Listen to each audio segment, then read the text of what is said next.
आप सभी को प्रणाम। महाराष्ट्र राज्य हिंदी साहित्य अकादमी की तरफ से चलाए गए इस 75 साल 75 व्याख्यान की श्रृंखला में मैं मनीष मिश्र एक बार पुनः आप सभी का यहाँ पे हार्दिक स्वागत करता हूँ। आज जिस विषय पर हमारा व्याख्यान केंद्रित है वो श्री गुरु नानक देव और उनकी वाणी के विभिन्न पहलुओं को लेके उनके तमाम जो परिप्रेक्ष्य हैं उनको लेके बात होगी। और स्रोत विद्वान के रूप में आज हमारे साथ जुड़ी हुई हैं डॉक्टर ज्योति शर्मा मैडम। आप चंडीगढ़ विश्वविद्यालय में चंडीगढ़ में सहायक प्राध्यापिका हैं। इसके अलावा आप विदेशों में भी हिंदी अध्ययन अध्यापन के कार्य से जुड़ी रही हैं। आप अरेस यूनिवर्सिटी डेनमार्क में आप कई वर्षों तक वहां पे आपने हिंदी का अध्यापन कार्य किया। लवली प्रोफेशनल यूनिवर्सिटी में भी आप सहायक प्राध्यापिका के रूप में अपनी सेवाएं दे चुकी हैं। इसके अलावा देश विदेश की तमाम संगोष्ठियों में आपकी लगातार सहभागिता रहती है। हिंदी, पंजाबी और अंग्रेजी भाषाओं में अनुवाद के आप ने बहुत सारे काम किए हैं और लगातार आपकी सक्रियता उसमें बनी हुई रहती है। तो ऐसी विद्वान स्रोत विद्वान आज हमारे बीच उपस्थित हैं। मैं ज्योति जी का एक बार पुनः अकादमी की तरफ से हार्दिक स्वागत करता हूं और मैडम से अनुरोध करता हूं कि वे आज अपना व्याख्यान जैसा कि सुनिश्चित है श्री गुरु नानक देव जी की वाणी पर केंद्रित रखते हुए लोगों के सामने हमारे जो भी अध्ययन अध्यापन से जुड़े हुए साथी हैं उनके लिए प्रस्तुत करें। आदरणीय डॉक्टर ज्योति शर्मा जी। धन्यवाद मनीष जी। सर्वप्रथम मेरे विद्वत साथियों को मेरा प्रेम भरा नमस्कार। और जैसे कि मनीष जी ने अवगत करवा ही दिया है कि हमारा आज का जो विषय है वो है श्री गुरु नानक देव जी और उनकी वाणी के विभिन्न परिप्रेक्ष्य। हम बात अपनी रखते हैं और जैसे कि हम सभी जानते ही हैं कि सिख धर्म के पहले प्रवर्तक के रूप में गुरु नानक देव जी हमारे समक्ष हमारे लिए बहुत सारी शिक्षाएं देने के लिए और जिनकी शिक्षाएं आज के युग में बहुत ही ज्यादा बहुत बड़े स्तर पर प्रासंगिक हैं, आज उन्हीं पर हम बात करने वाले हैं। छोटा सा एक परिचय उनका रखना चाहूंगी। मैं इतना जिन गुरु की बात करने वाली हूँ उनके विषय में बोलना एक बहुत बड़ी बात है, लेकिन मैं इस काबिल नहीं हूँ कि मैं उनके वाणी के बारे में अपनी बात रख सकूं, लेकिन एक छोटा सा प्रयत्न है जो मैं आप सबके साथ साझा कर रही हूँ। गुरु नानक देव जी सिख धर्म के पहले प्रवर्तक, जिनका जन्म 1469 ईस्वी में और तलवंडी साबो जो आजकल पाकिस्तान में है वहां पर हुआ।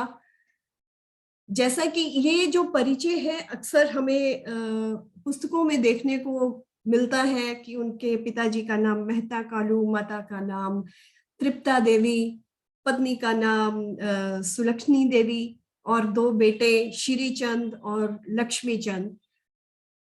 इन बातों के अलावा आज हम जो बात कर रहे हैं उनकी वाणी के विभिन्न परिप्रेक्ष्यों के बारे में बात कर रहे हैं। अपनी बात रखते हुए मैं शुरुआत करती हूँ उन तमाम समस्याओं से घिरे समाज को जगाने के लिए जिन्होंने 38,000 मील पैदल चलकर यात्रा की। उनकी यात्रा को उदासियों का नाम दिया गया और ये 4 उदासियां दुनिया को सद्भावना और सर्वत्र भला, यानी कि सभी की भलाई जिसमें हो, सभी का कल्याण जिसमें हो, उस उपदेश को मद्देनजर रखते हुए दिया गया। 248 नगरों का भ्रमण करते हुए गुरु नानक देव जी ने अपने शिष्य भाई मर्दाना को लेकर पहला प्रहार जाति बंधन पर भी किया। इन्हीं उदासियों के चलते पहली उदासी जो उनकी थी वो 1500 ईस्वी से 1505 और दूसरी उदासी 1506 ईस्वी से लेके 1509 ईस्वी तक तीसरी उदासी 1514 ईस्वी से लेकर 16 ईस्वी तक, और चौथी उदासी 1518 ईस्वी से शुरू हुई। और जब ये चौथी उदासी पूरी हुई तब वो पंजाब में आ चुके थे, और उनकी जो पांचवी उदासी, जिसको माना जाता है कि ये पांचवी उदासी है, जिसमें उन्होंने पूरे पंजाब का भ्रमण किया, और अपने जीवन के अंतिम दिनों में वो करतारपुर साहब रहे। करतारपुर से हम सब वाकिफ ही हैं। अभी कुछ साल पहले पाकिस्तान के जब दरवाजे खुले थे, बहुत सारे लोग, बहुत सारी जनता, बहुत सारे श्रद्धालु वहां पर पहुंचे। उसके पीछे का कारण क्या रहा है? गुरु नानक देव जी, उनके वाणी, उनके प्रति श्रद्धा, अनेकों गुरुद्वारों का बनना। अभी हाल ही में मैंने सुना कि हर गांव में छोटा या बड़ा एक गुरुद्वारा आपको देखने को मिल ही जाएगा। और कहीं ना कहीं ये बात सत्य भी पाई जाती है, क्योंकि 12,000 अगर गांव हैं, तो अगर उनमें एक गुरुद्वारा भी है तो हम 12,000 गांव में 12,000 गुरुद्वारों की कामना कर सकते हैं। इसके अलावा उन्होंने जो अपने वाणी में उपदेश दिए, उनमें आगे चलते हुए बात आती है कि इंसान को अपने हाथों पर विश्वास रखना चाहिए, अपने कर्म पर विश्वास रखना चाहिए, किसी दूसरे पर निर्भर नहीं रहना चाहिए। तभी उन्होंने अपनी वाणी में कहा, आपन हथी अपना आपे ही कारज सवारी। जो काम हम खुद अपने हाथों से करते हैं या खुद अपने मन से करते हैं, उसमें कार्य की प्रबलता, कार्य होने की प्रबलता सापेक्ष रूप में दिखाई देती है।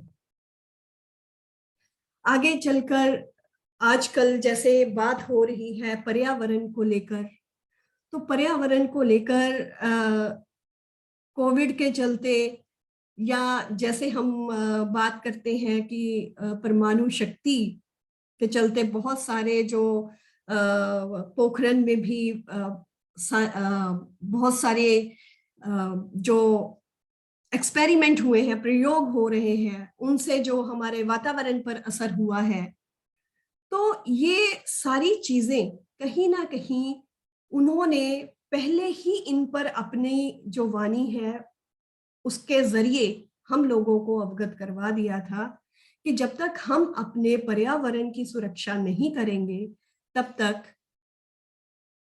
जीवन जो है वो समाप्त होता रहेगा किसी ना किसी रूप में। उन्होंने अपनी वाणी में कहा, पवन गुरु पानी पिता माता तरत महत। कहा जाता है कि श्री गुरु ग्रंथ साहब का ये पहला श्लोक, जिसमें 7 अक्षर में ग्लोबल वार्मिंग के, पर्यावरण के, कुदरत के पूरे सच को बयान कर दिया कि पवन गुरु के समान है, पानी पिता के समान है, और धरती माता के समान है। और इन तीनों चीजों को हमें कितना संभाल के रखना है, यह उनके पर्यावरण के प्रति विचारों से पता चलता है। आगे चलकर हम बात करते हैं कि उन्होंने एक ओंकार सतनाम कर्ता पुरख निर्भय निर्वैर अकाल मूरत अजूनी सब गुरु प्रसाद आदि सच जुगादि सच है भी सच नानक होसी भी सच। अपनी इस वाणी के जरिए परमात्मा के एक होने के बारे में बताया। एक परमात्मा का रूप, एक परमात्मा ऐसा जो निर्भय है, जो निराकार है, जो अकाल मृत्यु से परे है, उसके सच होने का, ऐसे परमात्मा के रूप का उन्होंने वर्णन किया है। इसी दौर में आगे चलते हुए परमात्मा के जरिए उन्होंने मानवीकरण या मानवता के लिए जो बातें कही कि ईश्वर के अंदर ही परमात्मा का वास है, और वो परमात्मा किस प्रकार का है, किस तरह का है, उसका कोई रूप नहीं, उसका कोई रंग नहीं, उसका कोई भेद नहीं। वो परमात्मा हर किसी में विद्यमान है, और इसी के चलते उन्होंने संगत और पंगत को स्थापित किया। और यही कारण है कि उनको नव प्रवर्तक माना जाता है। एक ईश्वर के होने की बात उन्होंने की, गृहस्थ होने का नेतृत्व किया। ये अलग बात रही कि वो अपनी गृहस्थी से उदासीन रहे, लेकिन उन्होंने ये कभी नहीं कहा कि आप अपने परिवार को छोड़कर, अपनी जिम्मेदारियों को छोड़कर जंगलों में धूनी रमाओ, भस्म रमाओ, इस तरह के कार्य करो। अगर आप गृहस्थ होकर योगी होते हैं, उन्होंने इस बात पर बल दिया, वो सर्वोत्तम माना। इसके अलावा उन्होंने जब ईश्वर के प्रति अपने भाव प्रकट किए प्राकृतिक रूप में, तो उन्होंने पूरी कायनात को ईश्वर को समर्पित किया, जिसमें उन्होंने कहा, गगन में थाल रवि चंद दीपक बने, तारका मंडल जनक मोती, धूप मल्यानो पवन चवर करे, सगल बनराई फूलत ज्योति। ये आरती जो उन्होंने बताई और ये जगन्नाथपुरी के पंडितों को भी सुनाई, तो ये सारी चीजें उन्होंने इसमें प्रकृति के एक रूप को, एक दृश्य को, अगर आप इसकी एक एक लाइन की व्याख्या करें, गगन में थाल रवि चंद दीपक बने।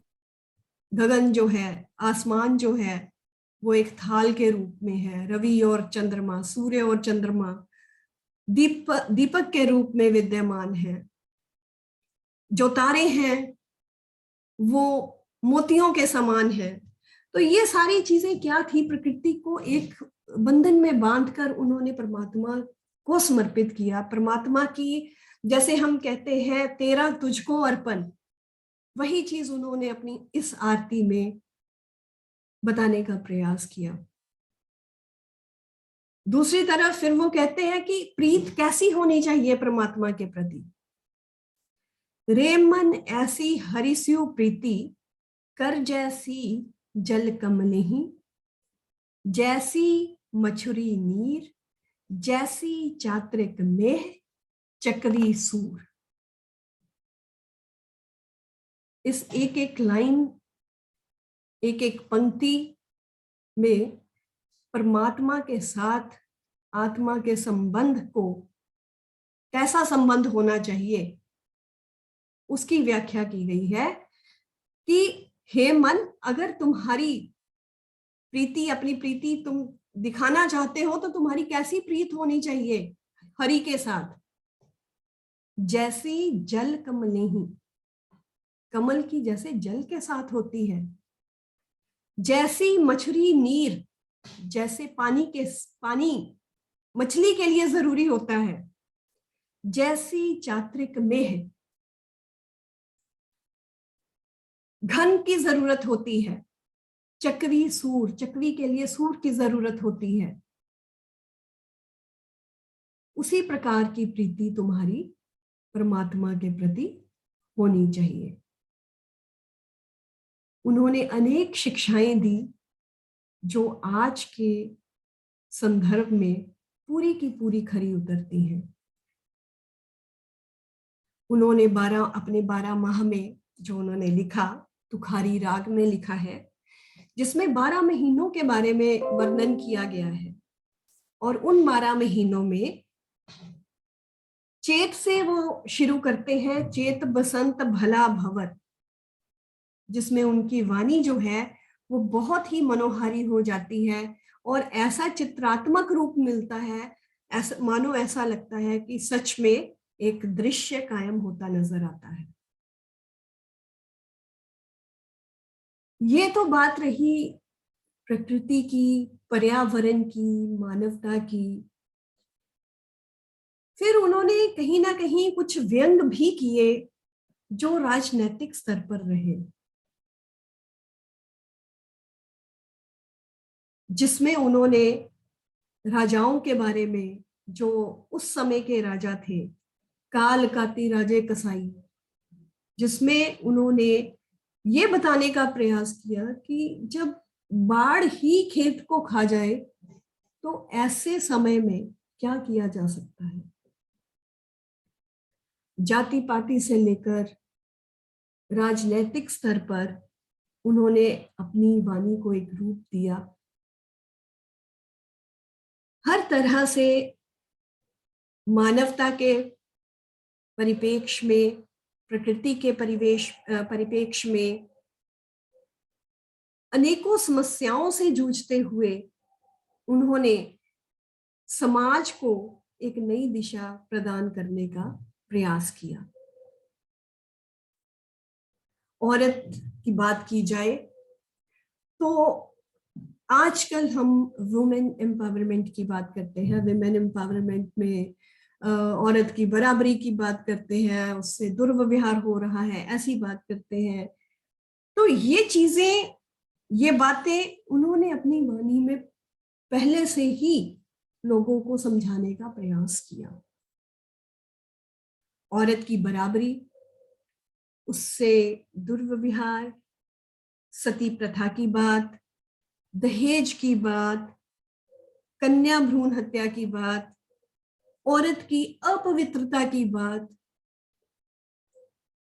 आप सोच सकते हैं कि उस समय से अब तक हमारे समाज में कितना परिवर्तन रहा होगा, हमारा समाज कितना बदला है। यह हमारे लिए एक प्रश्न चिन्ह दर्शाता है। या उनको ये पता था कि आने वाले समाज में ये सब चीजें होने वाली हैं।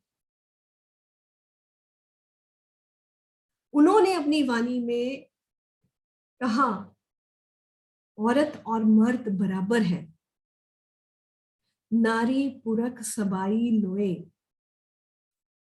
कि नारी में उस परमात्मा का वास है, रोशनी है, उसकी कदर की जानी चाहिए। दूसरी तरफ अक्सर ये बातें सुनने को मिलती है कि अगर मासिक धर्म की बात की जाए, माहवारी के दिनों में औरत किसी धार्मिक स्थल पर नहीं जा सकती, लेकिन सिख धर्म में ये चीज नहीं मानी जाती। गुरु नानक देव जी ने कहा है, जो जोरू सिर नावनी आवे वारंवार। ये कोई बीमारी नहीं है। सिर नावनी का मतलब महावारी से ही लिया गया है कि अगर किसी औरत को ये महावारी आती है, आवे वारंवार मतलब कि मास में, हर मास में ये बार बार रिपीट होती है, बार बार आती है। सूचे एह न आखिए बहना जिन पिंडा धोए। हम लोग कहते हैं कि 4 दिन बाद या 5 दिन बाद स्नान कर लो अच्छे से, तो 5 दिन के बाद जब महावारी खत्म हो जाती है तब हम सूचे हो जाते हैं, शुद्ध हो जाते हैं। तो गुरु नानक जी कहते हैं कि क्या नहाने से ही इंसान शुद्ध होता है? सूचे एहे ना आखिए, उसको सुच्चा या शुद्ध नहीं कहा जा सकता। बहन जे पिंडा धोए, कि केवल शरीर को धोने से शुद्ध नहीं माना जा सकता। सूचे सोई नानका जिन मन बसिया सोए। जब तक आप मन से शुद्ध नहीं होते तब तक आप किसी प्रकार से शुद्ध नहीं हो सकते। इसका एक और उदाहरण वो देते हुए आगे कहते हैं, जल के मजन जे गत होवे, नित नित मेंढक नहावे। अगर नहाने से ही शुद्धता होती तो जो मेंढक है वो तो जल में ही रहता है। सोचने वाली बात है। तो मेंढक तो हम सबसे ज्यादा शुद्ध हो गया। इस प्रकार उन्होंने स्त्रियों के प्रति जो बातें रखी, उन्हीं को आगे बढ़ाते हुए बच्चे का जन्म होता है, औरत को सूतक लग गया।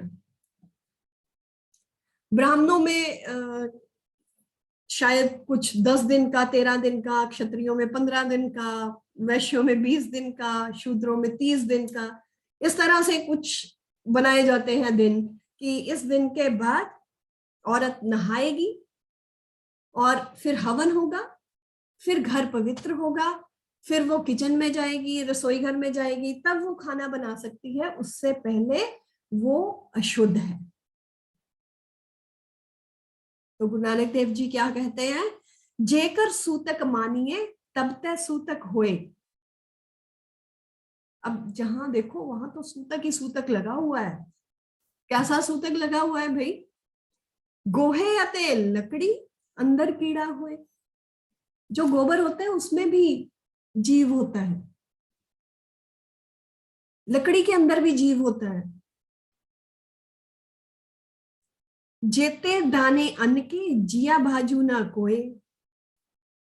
जितने अन्न के दाने हैं वो भी, उसमें भी जीव कहीं ना कहीं आपको चलता हुआ दिखता मिलेगा।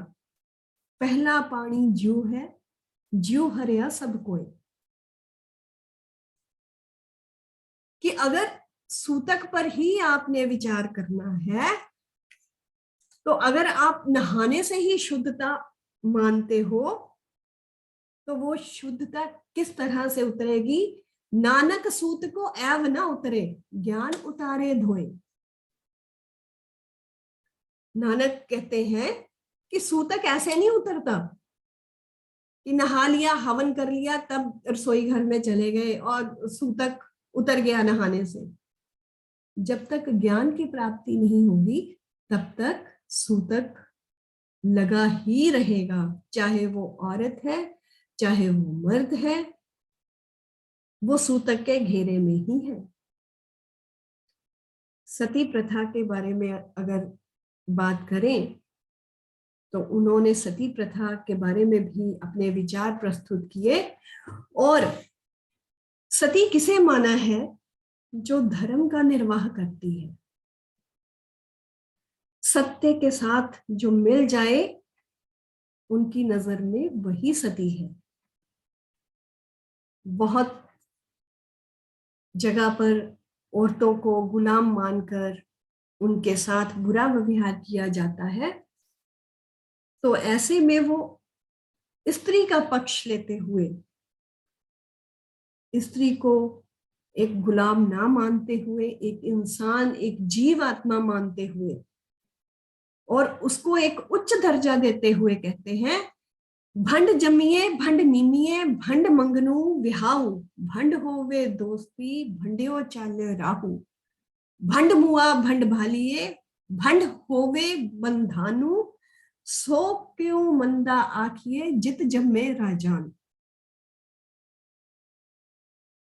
वो कहते हैं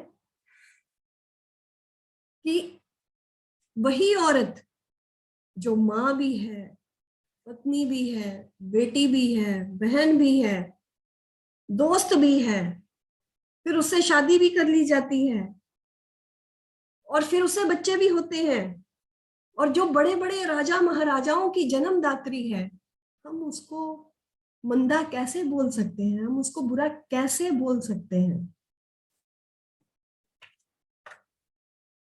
धम पिरु यही न आखिने, बहने इकट्ठे हुए। गुरु नानक देव जी ने केवल औरतों का ही पक्ष नहीं लिया, औरतों को ही सर्वोच्च स्थान नहीं दिया, बल्कि उन्होंने सामाजिक और पति पत्नी के रिश्ते पर भी बात की।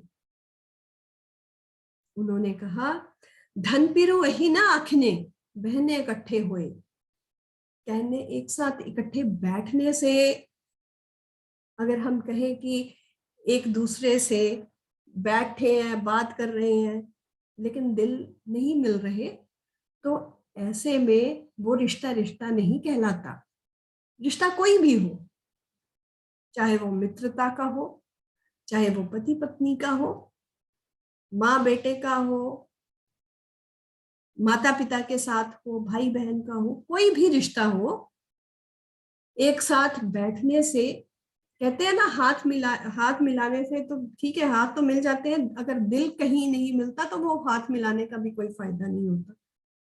तो सेम वही चीज उन्होंने अपनी वाणी में कही, एक जोत दुई मूरत, धन पीरू कहिए सोई।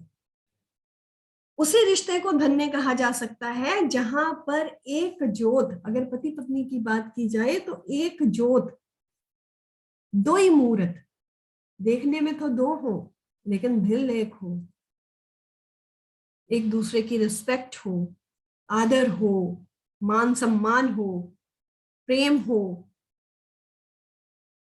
उसी रिश्ते को धन्य माना जाता है। कितनी बड़ी और सुलझी हुई बातें, चाहे वो औरत के बारे में हो, चाहे वो मर्द के बारे में हो, चाहे रिश्तों के बारे में हो, ऐसी सुलझी हुई बातें आज हमारे जीवन में कितना मायने रखती हैं। अगर हम उनकी वाणी को देखें तो कहीं ना कहीं ऐसी शिक्षाएं हमारे सामने आती हैं जिनको अपनाकर हम लोग अपने जीवन को सफल बना सकते हैं। आगे चलकर वो भ्रूण हत्या के बारे में भी बात करते हैं। भ्रूण हत्या, सोचने की बात है कि विमेन एम्पावरमेंट, भ्रूण हत्या, औरतों पर बुरी नजर, ये सारी सारी चीजें पर्यावरण के बारे में, प्रकृति के बारे में, जात पात के बारे में, राजनीतिक स्तर पर, हर एक चीज पर उन्होंने अपनी वाणी को, वाणी वाणी के जरिए हम सब तक पहुंचाया। बात कर रहे थे भ्रूण हत्या की, तो उन्होंने कहा बम्मण केली घात कंजका, अंचारी का धान। बच्ची को, छोटे बच्ची को उन्होंने कंजकों का रूप दिया। नवरात्रों में हम कहते हैं कंजके अजमा रहे हैं।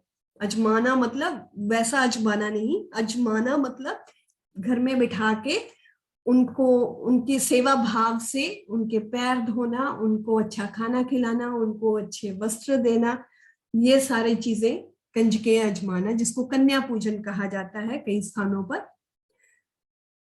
तो उन्होंने उसी बात पर अपनी बात रखी कि ब्राह्मण केली घात कंजका, अंचारी का धान। वो अत्याचारी है, अनाचारी है, दोषी है जो भ्रूण हत्या करता है, जो लड़की को मारता है, घात करता है। ये सारी चीजें आज हमारे समाज में किस तरह से घटित हो रही हैं, तो गुरु नानक देव जी की जो वाणी है वो किस तरह से हमारे समक्ष आ रही है। औरत पर बुरी नजर, मिथ्या नेत्र पेखत पर त्रिये रूपात, किसी भी पराई औरत पर आंख रखना एक घात करने के बराबर है। वो आंखें ही फूट जानी चाहिए। वो नेत्र नेत्र नहीं, वो मिथ्या है, वो झूठे हैं। ऐसी वाणी के बारे में उन्होंने बात की। जहां हम बात करते हैं कि उन्होंने थोड़ा सा, अब हम अपने दूसरे स्तर पर बात कर रहे हैं। ये तो हमने अभी बात की औरतों बच्चों के बारे में। कहीं ना कहीं जहां उन्होंने प्रकृति के बारे में बात करी, वहां पर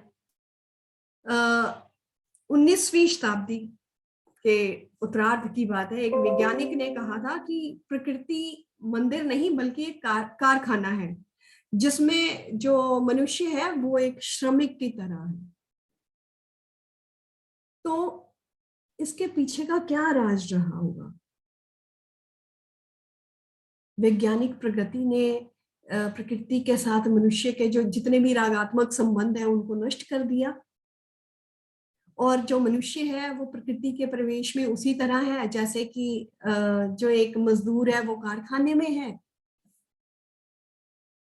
लेकिन इसी के चलते, जैसे मैंने बात की थी कि गुरु नानक देव जी ने 12 माह के बारे में, 12 माह में जो उनकी एक रचना है, कितना ही लुभावना चित्रण किया है।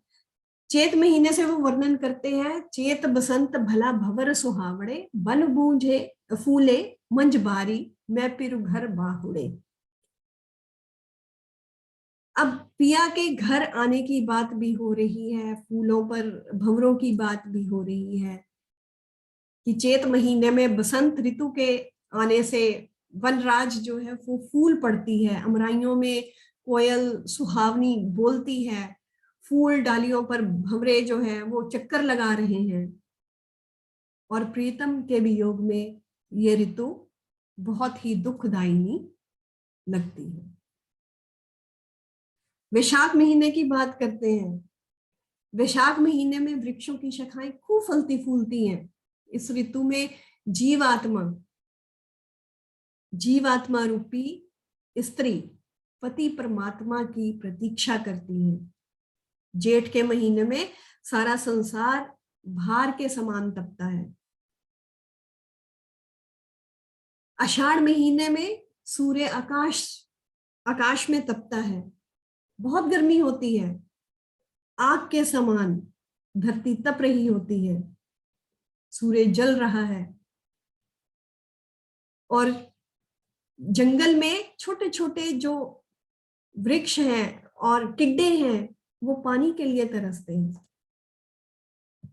और फिर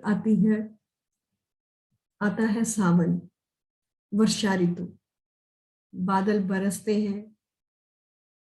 ऐसे समय में वो आत्मा और परमात्मा का किस तरह से वर्णन करते हैं कि जो प्रियतम है वो छोड़कर परदेश चले गए हैं, घर नहीं आ रहे हैं, जो आत्मा है वो शोक से मर रही है, बिजली डरा रही है, बहुत दुखी है, ताकि परमात्मा उनसे आके मिले।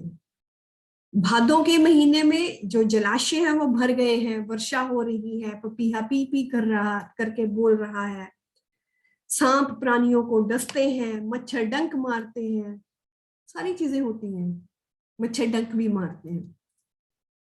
सरोवर जो है वो लबालब भरे हुए हैं, दशों दिशाओं में जो शाखाएं हैं वो हरी भरी होती हैं। तो एक मन में उल्लास है, फागुन का महीना है, वहां पे मन में उल्लास है। तो हर तरह से उन्होंने हर महीने का वर्णन और प्राकृतिक रूप को जो दर्शाया है वो अत्यंत मनोहारी और चित्रात्मक है। प्रकृति का सूक्ष्म वर्णन उनका देखना हो तो आप 12 माह को पढ़ सकते हैं। उनके लेखनी के बारे में बात करें तो जपूजी साहब के बारे में कहा जाता है कि जो भी मन में आपकी इच्छा है वो अपनी इच्छा आप मन में धारण करके अपना पाठ शुरू करें तो वो अवश्य पूर्ण होगी। तो ऐसी ऐसी धारणाएं उनके साथ जुड़ी हुई हैं।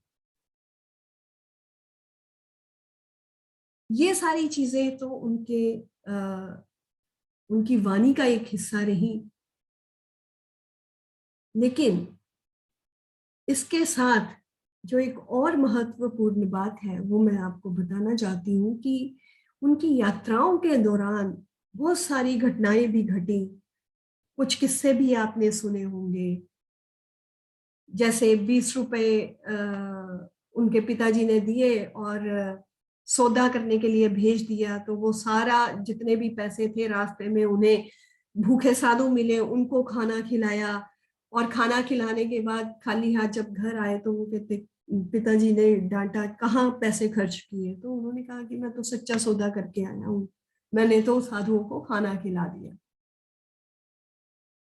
तो बहुत सारी कथाएं उनके साथ जुड़ी हैं। अपनी उदासियों के दौरान वो एक बई में 3 दिन तक अलोप रहे, और फिर जब वो बाहर आते हैं फिर वो उदासियां शुरू होती हैं उनकी। लोग उदास थे उस समय कि जो गुरु हैं वो कहाँ चले गए। 3 दिन तक माहौल बहुत गमगीन रहा। इस तरह से करते करते जहां जहां वो गए, कुछ उनके जो श्रद्धालु थे उन्होंने वहां वहां गुरुद्वारों की स्थापना भी की। ननकाना साहब, करतारपुर साहब, डेरा बाबा नानक, सुल्तानपुर लोधी, गुरुद्वारा कंद साहब बटाला, गुरुद्वारा अचल साहब, चौआ साहब गुरुद्वारा, मणिकरण गुरुद्वारा बहुत ही प्रसिद्ध गुरुद्वारों में से है। इसके साथ साथ दिल्ली में मजनू का टीला, अपनी यात्राओं के दौरान वो एक ऐतिहासिक गुरुद्वारा है। ऐतिहासिक गुरुद्वारा जो जिस तरह से हमारे जो 10 के 10 गुरु साहिबान हैं, जो चीजें उनसे जुड़ी हुई हैं, एक तो है कि कहीं पर भी हम अपनी श्रद्धा के साथ गुरुद्वारे का निर्माण कर दिया, लेकिन कुछ गुरुद्वारे साहब ऐसे हैं जो जहां पर गए, कोई काम किया, कुछ दिन वहां पर रहे, वो ऐतिहासिक गुरुद्वारों की श्रेणी में आते हैं। तो दिल्ली का जो मजनू का टीला है गुरुद्वारा, वो भी उन्हीं में से एक है। अभी जो मैंने अभी गुरुद्वारा साहब के नाम लिए, तो कुल मिलाकर मैं अपनी बात को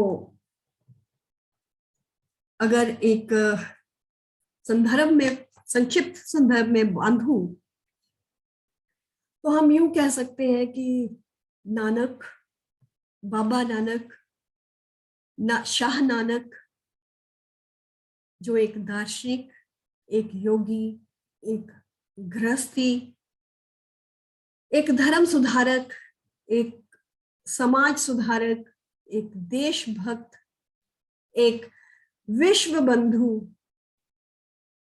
के रूप में हमारे सामने आते हैं। इसके साथ साथ एक कवि और एक आलोचक। कवि का उदाहरण आप 12 माह से ले सकते हैं। आलोचक के रूप में जब उन्होंने राजनीतिक स्तर पर व्यंग किए,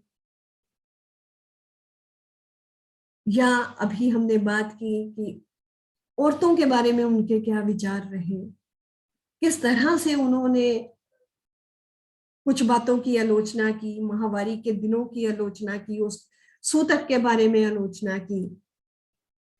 तो एक आलोचक के रूप में उनकी वाणी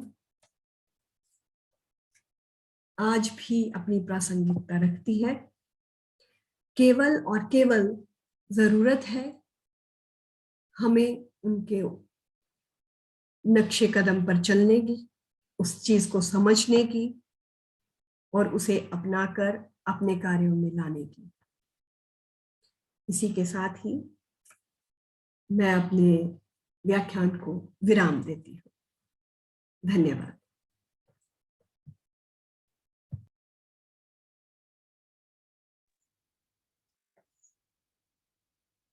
धन्यवाद ज्योति मैम। विषय पर केंद्रित होकर लगातार आपने अपनी पूरी बात की, चाहे वो पर्यावरण की बात हो, चाहे ऋतुओं को लेके बात हो, चाहे स्त्री को लेके बात हो। उसकी पवित्रता और पावनता को लेके जिस तरह के प्रश्न उठाए जाते हैं, उनको लेके बात हो। श्री गुरु नानक देव जी के तमाम वाणियों में इस तरह की चीजें हैं और हम देखते हैं कि जो चीजें शुरू से बहुत ज्यादा हम लोगों लगातार उसका संदर्भ देते हैं कि जब गुरु ग्रंथ साहब में गुरुओं की वाणी इकट्ठा की गई तो उसमें भी किसी तरह का कोई भेद नहीं रखा गया, न जाति का, न पात का, न धर्म का, न संप्रदाय का। जिस किसी ने भी मानवता के पक्ष में, मनुष्यता के पक्ष में अच्छी बात कही, वो सारी की सारी चीजें उसमें समाहित की गई। तो निश्चित तौर पे आजाद भारत का जो समाज हो, उसके लिए अगर हम लोग किसी को रोल मॉडल के रूप में चुन सकते हैं या आदर्श, प्रादर्श, प्रतिदर्श के रूप में किसी को देख सकते हैं, तो निश्चित तौर पर श्री गुरु नानक देव जी और उनकी वाणियों को, उनके विचारों को हम आत्मसात कर सकते हैं। मैं अकादमी की तरफ से पुनः आपके प्रति अपनी हार्दिक कृतज्ञता व्यक्त करता हूँ कि आपने हमारा अनुरोध स्वीकार किया और आज के इस व्याख्यान के लिए आप उपस्थित हुई। बहुत बहुत धन्यवाद आपका। धन्यवाद सर।